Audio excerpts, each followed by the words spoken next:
Stratford-on-Avon. Thou soft-flowing Avon, by thy silver stream Of things more than mortal sweet Shakespeare would dream. The fairies by moonlight dance round his green bed, For hallowed the turf is which pillowed his head. Garrick. To a homeless man, who has no spot on this wide world which he can truly call his own, there is a momentary feeling of something like independence and territorial consequence, when after a weary day's travel he kicks off his boots, thrusts his feet into slippers, and stretches himself before an inn fire. Let the world without go as it may, let kingdoms rise or fall, so long as he has the wherewithal to pay his bill, he is for the time being the very monarch of all he surveys. The armchair is his throne, the poker his sceptre, and the little parlour, some 12 feet square, his undisputed empire. It is a morsel of certainty snatched from the midst of the uncertainties of life. It is a sunny moment gleaming out kindly on a cloudy day. And he who has advanced some way on the pilgrimage of existence knows the importance of husbanding even morsels and moments of enjoyment. "Shall I not take mine ease in mine inn?" thought I, as I gave the fire a stir, lolled back in my elbow chair, and cast a complacent look about the little parlour of the Red Horse at Stratford-on-Avon. The words of sweet Shakespeare were just passing through my mind as the clock struck midnight from the tower of the church in which he lies buried. There was a gentle tap at the door, and a pretty chambermaid, putting in her smiling face, inquired with a hesitating air whether I had rung. I understood it as a modest hint that it was time to retire.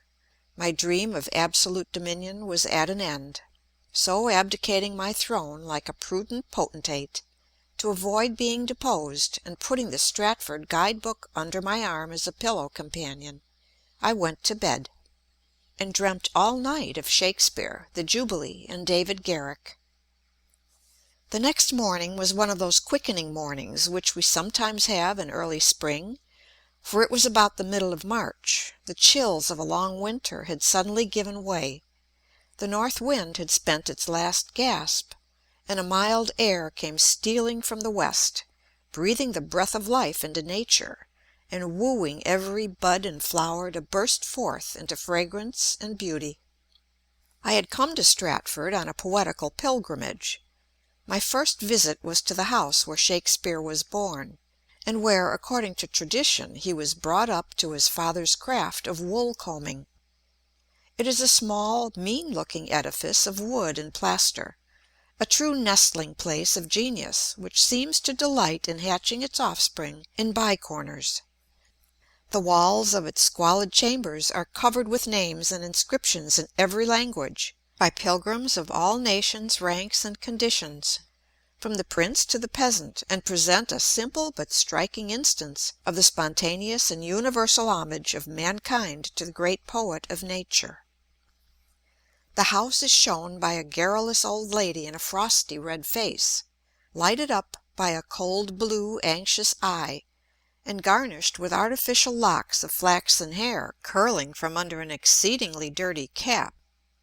She was peculiarly assiduous in exhibiting the relics with which this, like all other celebrated shrines, abounds. There was the shattered stock of the very matchlock with which Shakespeare shot the deer on his poaching exploits.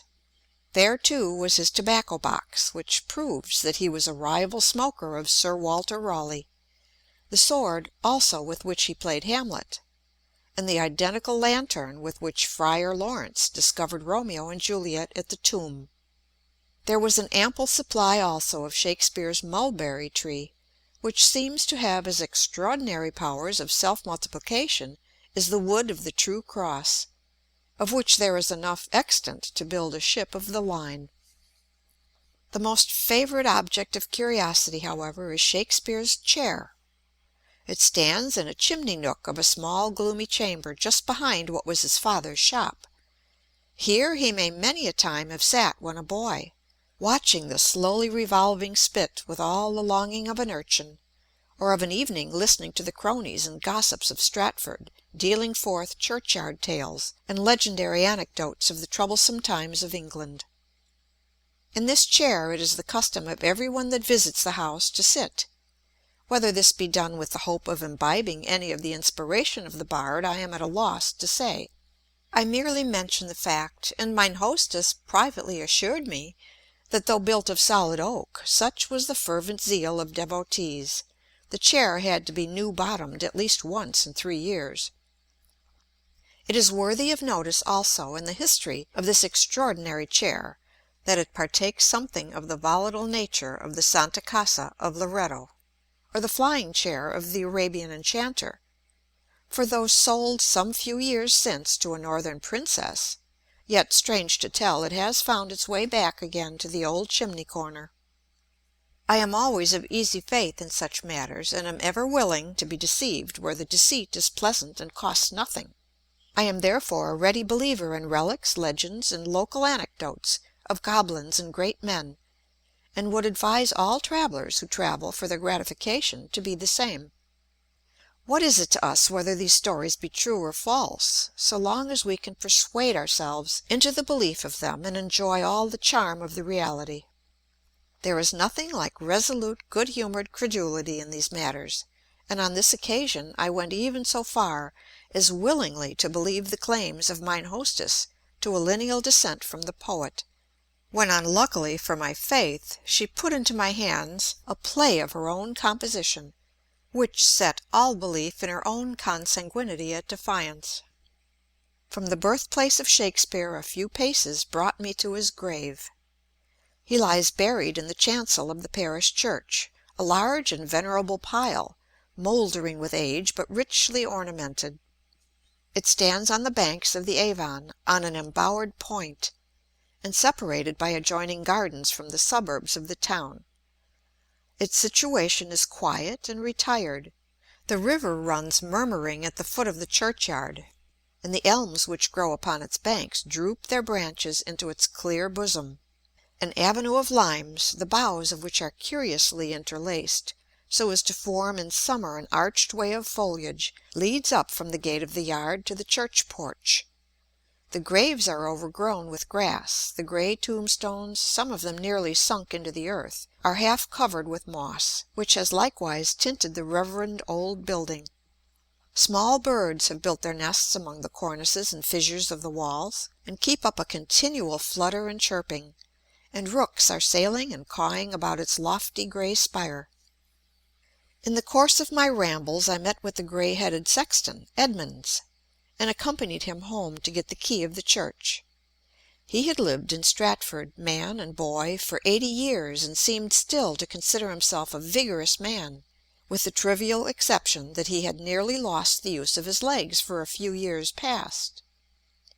His dwelling was a cottage looking out upon the Avon and its bordering meadows, and was a picture of that neatness, order, and comfort which pervade the humblest dwellings in this country. A low whitewashed room, with a stone floor, carefully scrubbed, served for parlour, kitchen, and hall. Rows of pewter and earthen dishes glittered along the dresser. On an old oaken table, well rubbed and polished, lay the family Bible and prayer book, and the drawer contained the family library, composed of about half a score of well-thumbed volumes. An ancient clock, that important article of cottage furniture, ticked on the opposite side of the room, with a bright warming-pan hanging on one side of it, and the old man's horn-handled Sunday cane on the other.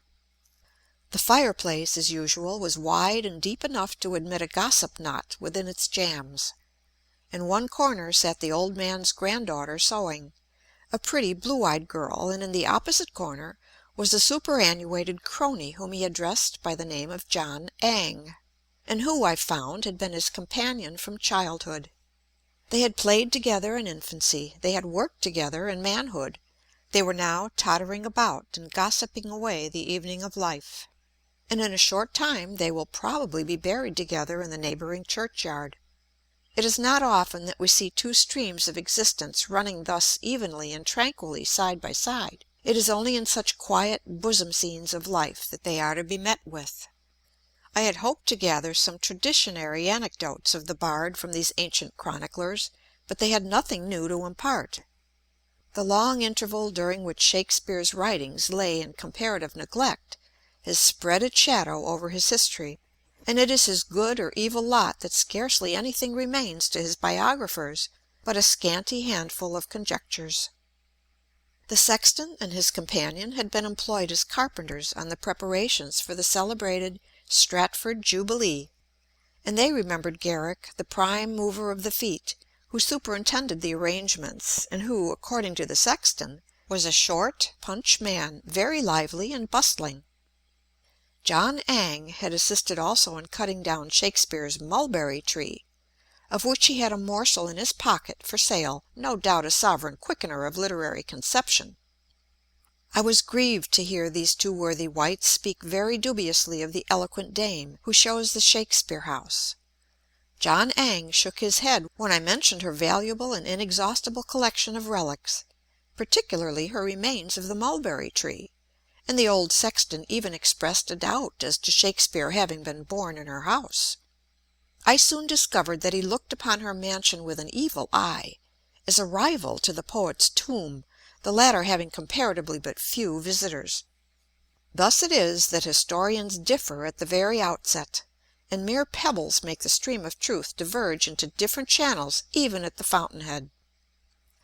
We approached the church through the avenue of limes, and entered by a Gothic porch, highly ornamented, with carved doors of massive oak. The interior is spacious, and the architecture and embellishment superior to those of most country churches. There are several ancient monuments of nobility and gentry, over some of which hang funeral escutcheons and banners dropping piecemeal from the walls. The tomb of Shakespeare is in the chancel. The place is solemn and sepulchral. Tall elms wave before the pointed windows, and the Avon, which runs at a short distance from the walls, keeps up a low perpetual murmur. A flat stone marks the spot where the bard is buried. There are 4 lines inscribed on it, said to have been written by himself, and which have in them something extremely awful. If they are indeed his own, they show that solicitude about the quiet of the grave which seems natural to fine sensibilities and thoughtful minds. Good friend, for Jesus' sake, forbear to dig the dust enclosed here. Blessed be he that spares these stones, and cursed be he that moves my bones. Just over the grave, in a niche of the wall, is a bust of Shakespeare, put up shortly after his death and considered as a resemblance. The aspect is pleasant and serene, with a finely arched forehead, and I thought I could read in it clear indications of that cheerful social disposition by which he was as much characterized among his contemporaries as by the vastness of his genius. The inscription mentions his age at the time of his decease, 53 years, an untimely death for the world, for what fruit might not have been expected from the golden autumn of such a mind, sheltered as it was from the stormy vicissitudes of life, and flourishing in the sunshine of popular and royal favour? The inscription on the tombstone has not been without its effect. It has prevented the removal of his remains from the bosom of his native place to Westminster Abbey, which was at one time contemplated. A few years since, also, as some labourers were digging to make an adjoining vault, the earth caved in, so as to leave a vacant space almost like an arch, through which one might have reached into his grave. No one, however, presumed to meddle with his remains, so awfully guarded by a malediction, and lest any of the idle or the curious, or any collector of relics, should be tempted to commit depredations, the old sexton kept watch over the place for 2 days, until the vault was finished and the aperture closed again.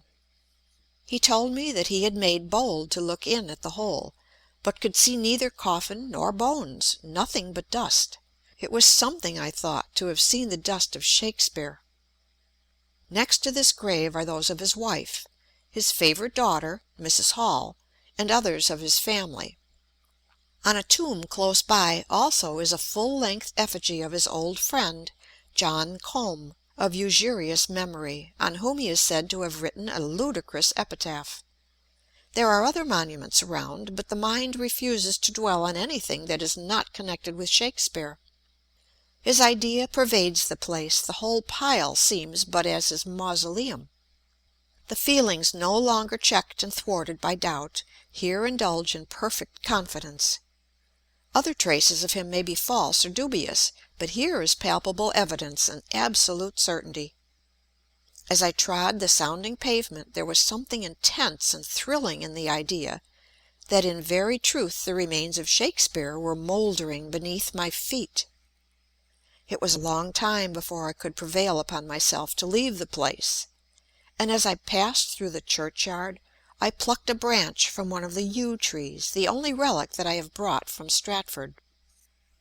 I had now visited the usual objects of a pilgrim's devotion, but I had a desire to see the old family seat of the Lucys at Charlecote, and to ramble through the park where Shakespeare, in company with some of the roisterers of Stratford, committed his youthful offence of deer stealing.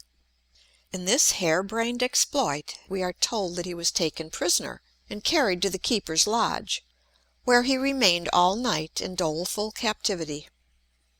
When brought into the presence of Sir Thomas Lucy, his treatment must have been galling and humiliating, for it so wrought upon his spirit as to produce a rough pasquinade which was affixed to the park gate at Charlecote.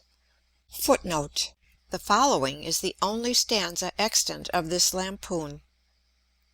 A Parliament member, a justice of peace, at home a poor scarecrow, at London an ass. If lousy is Lucy, as some folk miscall it, then Lucy is lousy, whatever befall it. He thinks himself great, yet an ass in his state, we allow by his ears, but with asses to mate. If Lucy is lousy, as some folk miscall it, then sing, lousy Lucy, whatever befall it. End footnote. This flagitious attack upon the dignity of the knight so incensed him that he applied to a lawyer at Warwick to put the severity of the laws in force against the rhyming deer-stalker. Shakespeare did not wait to brave the united puissance of a knight of the shire and a country attorney. He forthwith abandoned the pleasant banks of the Avon and his paternal trade, wandered away to London, became a hanger-on to the theatres, then an actor, and finally wrote for the stage, and thus, through the persecution of Sir Thomas Lucy, Stratford lost an indifferent wool-comber and the world gained an immortal poet. He retained, however, for a long time a sense of the harsh treatment of the Lord of Charlecote, and revenged himself in his writings, but in the sportive way of a good-natured mind. Sir Thomas is said to be the original of Justice Shallow, and the satire is slyly fixed upon him by the justice's armorial bearings, which, like those of the knight, had white luces in the quarterings. Footnote: the luce is a pike or jack, and abounds in the Avon about Charlecote. End footnote. Various attempts have been made by his biographers to soften and explain away this early transgression of the poet, but I look upon it as one of those thoughtless exploits natural to his situation and turn of mind. Shakespeare, when young, had doubtless all the wildness and irregularity of an ardent, undisciplined, and undirected genius. The poetic temperament has naturally something in it of the vagabond. When left to itself, it runs loosely and wildly, and delights in everything eccentric and licentious. It is often a turn-up of a die, in the gambling freaks of fate, whether a natural genius shall turn out a great rogue or a great poet. And had not Shakespeare's mind fortunately taken a literary bias, he might have as daringly transcended all civil as he has all dramatic laws. I have little doubt that in early life, when running like an unbroken colt about the neighbourhood of Stratford, he was to be found in the company of all kinds of odd anomalous characters, that he associated with all the madcaps of the place, and was one of those unlucky urchins at mention of whom old men shake their heads, and predict that they will one day come to the gallows. To him the poaching in Sir Thomas Lucy's park was doubtless like a foray to a Scottish knight, and struck his eager and as yet untamed imagination as something delightfully adventurous. Footnote: A proof of Shakespeare's random habits and associates in his youthful days may be found in a traditionary anecdote picked up at Stratford by the elder Ireland, and mentioned in his picturesque views on the Avon. About 7 miles from Stratford lies the thirsty little market town of Bedford, famous for its ale. 2 societies of the village yeomanry used to meet under the appellation of the Bedford Topers, and to challenge the lovers of good ale of the neighbouring villages to a contest of drinking. Among others, the people of Stratford were called out to prove the strength of their heads, and in the number of the champions was Shakespeare, who, in spite of the proverb that they who drink beer will think beer, was as true to his ale as Falstaff to his sack. The chivalry of Stratford was staggered at the first onset, and sounded a retreat while they had yet the legs to carry them off the field. They had scarcely marched a mile, when, their legs failing them, they were forced to lie down under a crab tree, where they passed the night. It was still standing, and goes by the name of Shakespeare's tree. In the morning his companions awaked the bard, and proposed returning to Bedford, but he declined, saying he had enough, having drank with "piping Pebworth, dancing Marston, haunted Hilbro', hungry Grafton, dudging Exhall, papist Wixford, beggarly Broome, and drunken Bedford." The villages here alluded to, says Ireland, still bear the epithets thus given them. The people of Pebworth are still famed for their skill on the pipe and tabor. Hilbro' is now called haunted Hilbro', and Grafton is famous for the poverty of its soil. The old mansion of Charlecote and its surrounding park still remain in the possession of the Lucy family, and are peculiarly interesting, front being connected with this whimsical but eventful circumstance in the scanty history of the bard. As the house stood at little more than 3 miles distance from Stratford, I resolved to pay it a pedestrian visit, that I might stroll leisurely through some of those scenes, from which Shakespeare must have derived his earliest ideas of rural imagery. The country was yet naked and leafless, but English scenery is always verdant, and the sudden change in the temperature of the weather was surprising in its quickening effects upon the landscape. It was inspiring and animating to witness this first awakening of spring, to feel its warm breath stealing over the senses, to see the moist, mellow earth beginning to put forth the green sprout and the tender blade, and the trees and shrubs, in their reviving tints and bursting buds, giving the promise of returning foliage and flower. The cold snowdrop, that little borderer on the skirts of winter, was to be seen with its chaste white blossoms in the small gardens before the cottages. The bleating of the new-dropped lambs was faintly heard from the fields. The sparrow twittered about the thatched eaves and budding hedges. The robin threw a livelier note into his late querulous wintry strain, and the lark, springing up from the reeking bosom of the meadow, towered away into the bright fleecy cloud, pouring forth torrents of melody. As I watched the little songster mounting up higher and higher, until his body was a mere speck on the white bosom of the cloud, while the ear was still filled with his music, it called to mind Shakespeare's exquisite little song in Cymbeline: "Hark, hark! the lark at heaven's gate sings, And Phoebus 'gins arise, His steeds to water at those springs On chaliced flowers that lies. And winking Mary buds begin To ope their golden eyes, With everything that pretty bin My lady sweet arise." Indeed, the whole country about here is poetic ground. Everything is associated with the idea of Shakespeare. Every old cottage that I saw I fancied into some resort of his boyhood, where he had acquired his intimate knowledge of rustic life and manners, and heard those legendary tales and wild superstitions which he has woven like witchcraft into his dramas. For in his time, we are told, it was a popular amusement in winter evenings to sit round the fire and tell merry tales of errant knights, queens, lovers, lords, ladies, giants, dwarfs, thieves, cheaters, witches, fairies, goblins, and friars. Scott, in his Discovery of Witchcraft, enumerates of these fireside fancies, and they have so frayed us with host bull-beggars, spirits, witches, urchins, elves, hags, fairies, satyrs, pans, fauns, sirens, Kit with the candstick, tritons, centaurs, dwarfs, giants, imps, calcars, conjurers, nymphs, changelings, incubus, Robin Goodfellow, the spoorn, the mare, the man in the oak, the hellwain, the firedrake, the puckle, Tom Thumb, hobgoblins, Tom Tumbler, boneless, and such other bugs that we were afraid of our own shadows.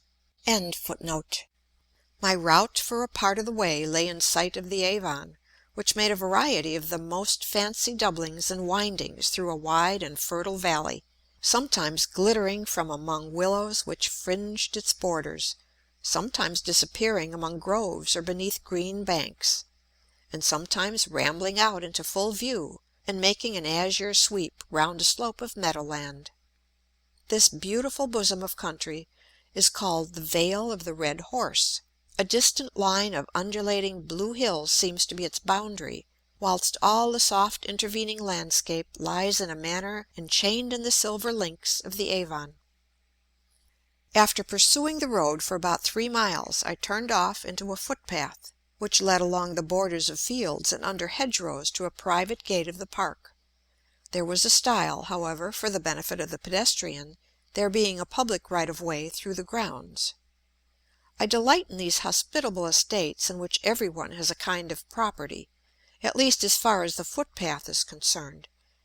It in some measure reconciles a poor man to his lot, and what is more, to the better lot of his neighbour, thus to have parks and pleasure grounds thrown open for his recreation. He breathes the pure air as freely, and lolls as luxuriously under the shade as the lord of the soil. And if he has not the privilege of calling all that he sees his own, he has not at the same time the trouble of paying for it and keeping it in order. I now found myself among noble avenues of oaks and elms, whose vast size bespoke the growth of centuries. The wind sounded solemnly among their branches, and the rooks cawed from their hereditary nests in the tree-tops. The eye ranged through a long lessening vista, with nothing to interrupt the view but a distant statue and a vagrant deer stalking like a shadow across the opening. There is something about these stately old avenues that has the effect of Gothic architecture, not merely from the pretended similarity of form, but from their bearing the evidence of long duration, and of having had their origin in a period of time with which we associate ideas of romantic grandeur. They betoken also the long settled dignity and proudly concentrated independence of an ancient family. And I have heard a worthy but aristocratic old friend observe, when speaking of the sumptuous palaces of modern gentry, that money could do much with stone and mortar, but thank Heaven there was no such thing as suddenly building up an avenue of oaks. It was from wandering in early life among this rich scenery, and about the romantic solitudes of the adjoining park of Fulbrook, which then formed a part of the Lucy estate, that some of Shakespeare's commentators have supposed he derived his noble forest meditations of Jacques in the enchanting woodland pictures in As You Like It. It is in lonely wanderings through such scenes that the mind drinks deep but quiet draughts of inspiration, and becomes intensely sensible of the beauty and majesty of nature. The imagination kindles into reverie and rapture, vague but exquisite images and ideas keep breaking upon it, and we revel in a mute and almost incommunicable luxury of thought. It was in some such mood, and perhaps under one of those very trees before me, which threw their broad shades over the grassy banks and quivering waters of the Avon, that the poet's fancy may have sallied forth into that little song which breathes the very soul of a rural voluptuary. Unto the greenwood tree who loves to lie with me, and tune his merry throat unto the sweet bird's note, come hither, come hither, come hither, here shall he see no enemy but winter and rough weather. I had now come in sight of the house. It is a large building of brick with stone quoins, and is in the Gothic style of Queen Elizabeth's day, having been built in the first year of her reign. The exterior remains very nearly in its original state, and may be considered a fair specimen of the residence of a wealthy country gentleman of those days. A great gateway opens from the park into a kind of courtyard in front of the house, ornamented with a grass plot, shrubs, and flower beds. The gateway is in imitation of an ancient barbican, being a kind of outpost and flanked by towers, though evidently for mere ornament instead of defence. The front of the house is completely in the old style, with stone-shafted casements, a great bow window of heavy stonework, and a portal with armorial bearings over it, carved in stone. At each corner of the building is an octagon tower, surmounted by a gilt ball and weathercock. The Avon which winds through the park makes a bend just at the foot of a gently sloping bank, which sweeps down from the rear of the house. Large herds of deer were feeding or reposing upon its borders, and swans were sailing majestically upon its bosom. As I contemplated the venerable old mansion, I called to mind Falstaff's encomium on Justice Shallow's abode, and the affected indifference and real vanity of the latter. Falstaff. You have a goodly dwelling and a rich. Shallow. Baron, baron, baron, beggars all, Sir John. Marry, good air. Whatever may have been the joviality of the old mansion in the days of Shakespeare, it had now an air of stillness and solitude. The great iron gateway that opened into the courtyard was locked. There was no show of servants bustling about the place. The deer gazed quietly at me as I passed, being no longer harried by the moss-troopers of Stratford. The only sign of domestic life that I met with was a white cat stealing with wary look and stealthy pace towards the stables, as if on some nefarious expedition. I must not omit to mention the carcass of a scoundrel crow, which I saw suspended against the barn wall, as it shows that the Lucys still inherit that lordly abhorrence of poachers, and maintain that rigorous exercise of territorial power, which was so strenuously manifested in the case of the bard. After prowling about for some time, I at length found my way to a lateral portal, which was the everyday entrance to the mansion. I was courteously received by a worthy old housekeeper, who, with the civility and communicativeness of her order, showed me the interior of the house. The greater part has undergone alterations, and been adapted to modern tastes and modes of living. There is a fine old oaken staircase in the great hall. That noble feature in an ancient manor house still retains much of the appearance it must have had in the days of Shakespeare. The ceiling is arched and lofty, and at one end is a gallery, in which stands an organ. The weapons and trophies of the chase, which formerly adorned the hall of a country gentleman, have made way for family portraits. There is a wide, hospitable fireplace, calculated for an ample, old-fashioned wood fire, formerly the rallying place of winter festivity. On the opposite side of the hall is the huge Gothic bow window, with stone shafts, which looks out upon the courtyard. Here are emblazoned in stained glass the armorial bearings of the Lucy family for many generations, some being dated in 1558. I was delighted to observe in the quarterings the 3 white luces by which the character of Sir Thomas was first identified with that of Justice Shallow.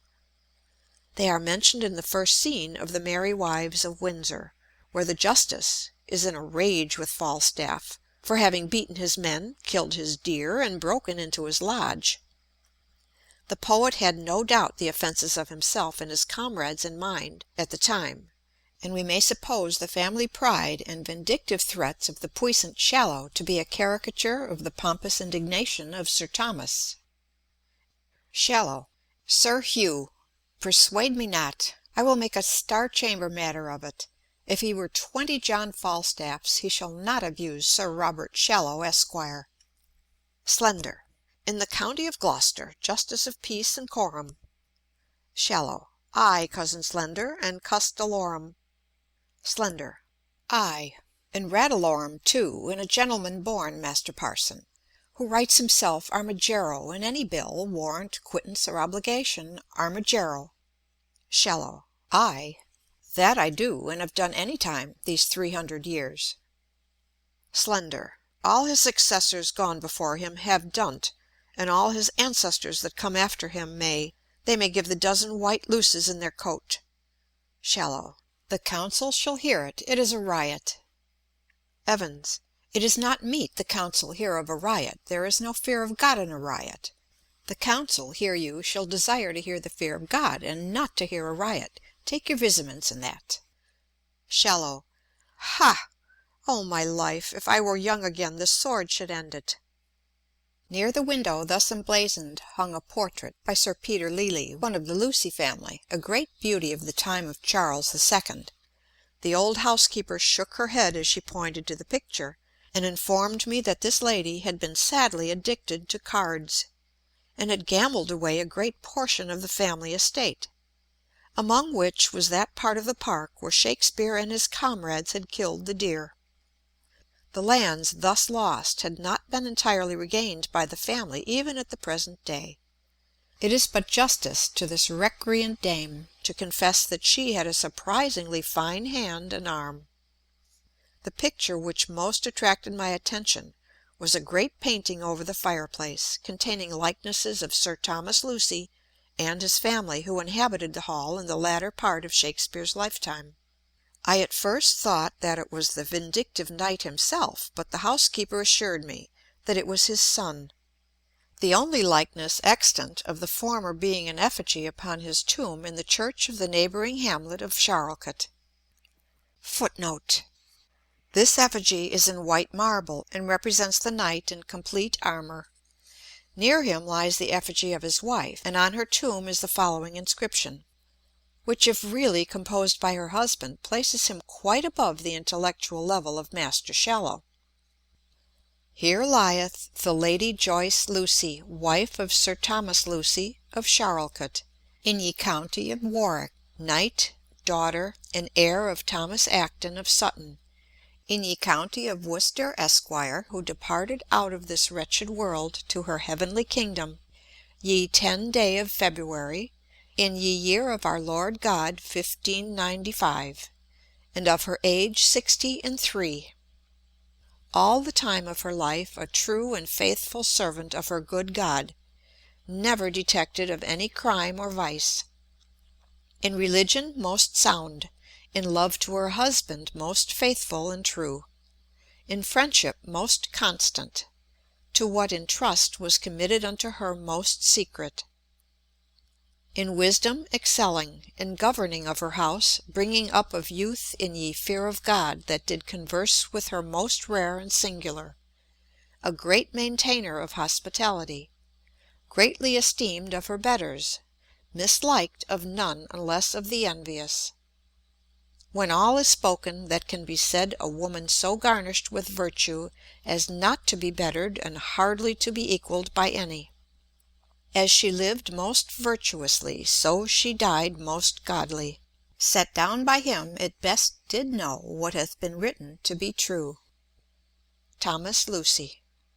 The picture gives a lively idea of the costume and manners of the time.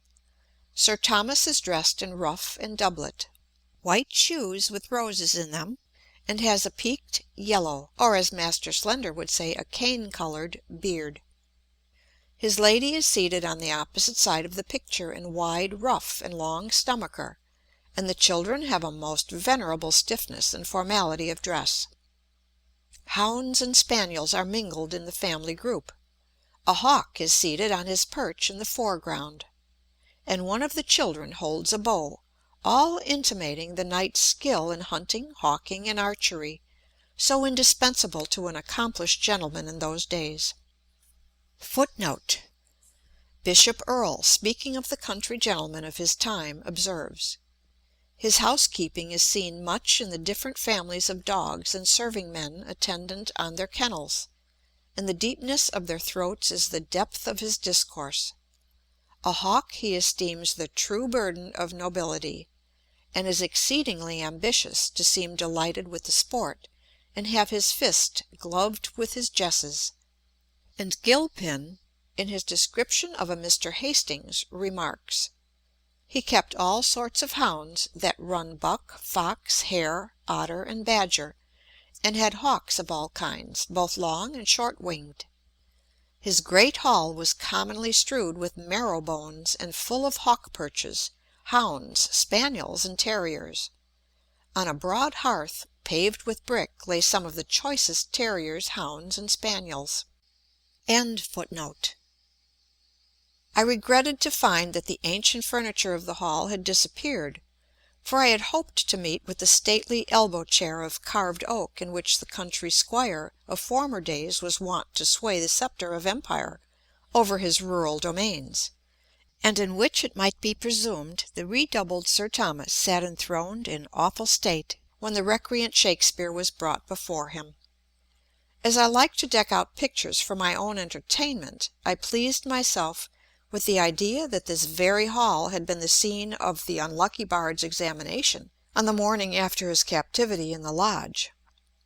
I fancied to myself the rural potentate surrounded by his bodyguard of butler, pages, and blue-coated serving-men with their badges, while the luckless culprit was brought in, forlorn and chop-fallen, in the custody of gamekeepers, huntsmen, and whippers-in, and followed by a rabble-rout of country clowns.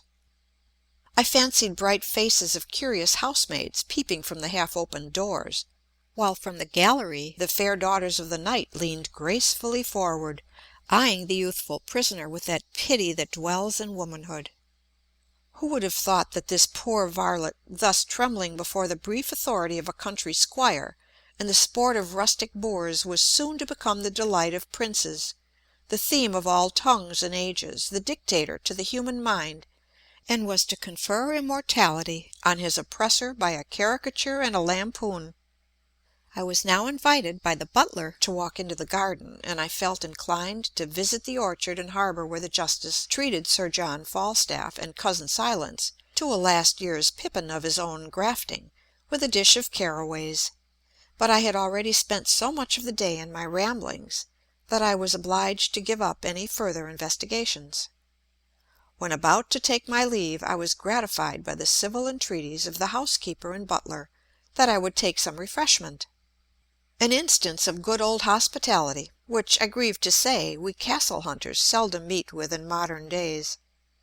I make no doubt it is a virtue which the present representative of the Lucys inherits from his ancestors, for Shakespeare, even in his caricature, makes Justice Shallow importunate in this respect, as witness his pressing instances to Falstaff. "By cock and pie, sir, you shall not away to-night. I will not excuse you. You shall not be excused. Excuses shall not be admitted. There is no excuse shall serve. You shall not be excused. Some pigeons, Davy, a couple of short-legged hens, a joint of mutton, and any pretty little tiny kickshaws. Tell William Cook." I now bade a reluctant farewell to the old hall. My mind had become so completely possessed by the imaginary scenes and characters connected with it that I seemed to be actually living among them. Everything brought them as it were before my eyes, and as the door of the dining-room opened, I almost expected to hear the feeble voice of Master Silence quavering forth his favourite ditty: "'Tis merry in hall when beards wag all, and welcome merry Shrovetide." On returning to my inn, I could not but reflect on the singular gift of the poet to be able thus to spread the magic of his mind over the very face of nature, to give to things and places a charm and character not their own, and to turn this working-day world into a perfect fairyland. He is indeed the true enchanter, whose spell operates, not upon the senses, but upon the imagination and the heart. Under the wizard influence of Shakespeare I had been walking all day in a complete delusion. I had surveyed the landscape through the prism of poetry, which tinged every object with the hues of the rainbow. I had been surrounded with fancied beings, with mere airy nothings conjured up by poetic power, yet which to me had all the charm of reality. I had heard Jacques soliloquize beneath his oak, had beheld the fair Rosalind and her companion adventuring through the woodlands, and above all had been once more present in spirit with fat Jack Falstaff and his contemporaries, from the august Justice Shallow down to the gentle Master Slender and the sweet Anne Page. 10,000 honours and blessings on the bard, who has thus gilded the dull realities of life with innocent illusions, who has spread exquisite and unbought pleasures in my checkered path, and beguiled my spirit in many a lonely hour with all the cordial and cheerful sympathies of social life. As I crossed the bridge over the Avon on my return, I paused to contemplate the distant church in which the poet lies buried, and could not but exult in the malediction which has kept his ashes undisturbed in its quiet and hallowed vaults. What honour could his name have derived from being mingled in dusty companionship with the epitaphs and escutcheons and venal eulogiums of a titled multitude? What would a crowded corner in Westminster Abbey have been, compared with this reverend pile, which seems to stand in beautiful loneliness as his sole mausoleum? The solitude about the grave may be but the offspring of an overwrought sensibility, but human nature is made up of foibles and prejudices, and its best and tenderest affections are mingled with these factitious feelings. He who has sought renown about the world and has reaped a full harvest of worldly favour will find, after all, that there is no love, no admiration, no applause, so sweet to the soul as that which springs up in his native place. It is there that he seeks to be gathered in peace and honour among his kindred and his early friends. And when the weary heart and failing head begin to warn him that the evening of life is drawing on, he turns as fondly as does the infant to the mother's arms, to sink to sleep in the bosom of the scene of his childhood.